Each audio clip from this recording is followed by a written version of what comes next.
95% de ce qui est remonté sur les chalutiers qui pêchent la crevette ne sont pas des crevettes, et donc ce sont des animaux qui sont pêchés inutilement et qui sont rejetés morts à la mer.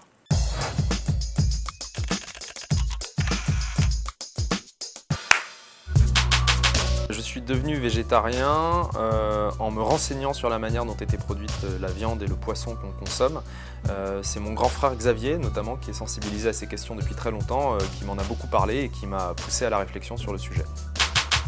C'était le même qu'aujourd'hui, c'était le pad thai.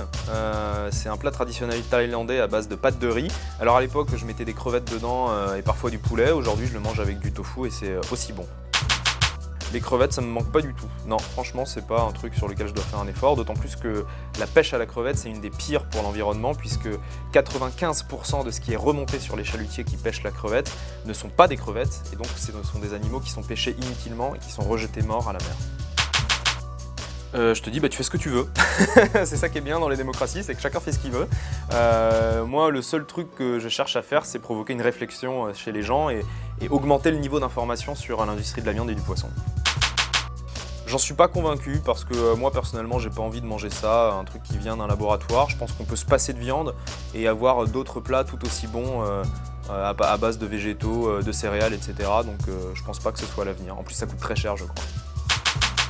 Non, je pense que c'est plus une conviction. Si on dit que le véganisme et le végétarisme sont une mode, alors ça veut dire que lutter contre le réchauffement climatique c'est aussi une mode parce que beaucoup de gens s'y mettent.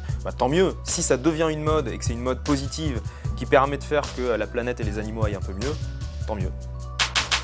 Si tout le monde devenait végétarien, ça changerait beaucoup de choses. Ça changerait notamment au niveau du réchauffement climatique. On arriverait à mettre fin, ou en tout cas à limiter grandement le réchauffement climatique et donc à préserver notre espèce, notre environnement. Et puis surtout, on mettrait fin à la souffrance de milliards d'animaux qui sont aujourd'hui élevés, exploités et tués pour finir dans nos assiettes. Il n'y a pas vraiment de geste simple, hein. Tous les gestes demandent un effort.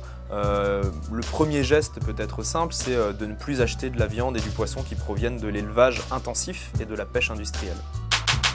C'est vrai que j'ai participé à la marche pour le climat à Paris, c'était super agréable parce qu'il y avait des dizaines de milliers de personnes mobilisées, il y avait vraiment beaucoup de monde, de tous les âges, des familles, des jeunes, des moins jeunes.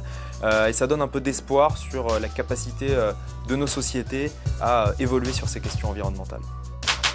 Le monde idéal, c'est un monde où notre espèce arrive à vivre dans des bonnes conditions en ayant un impact sur notre environnement et sur les autres espèces animales limitées et en préservant la seule planète qu'on a.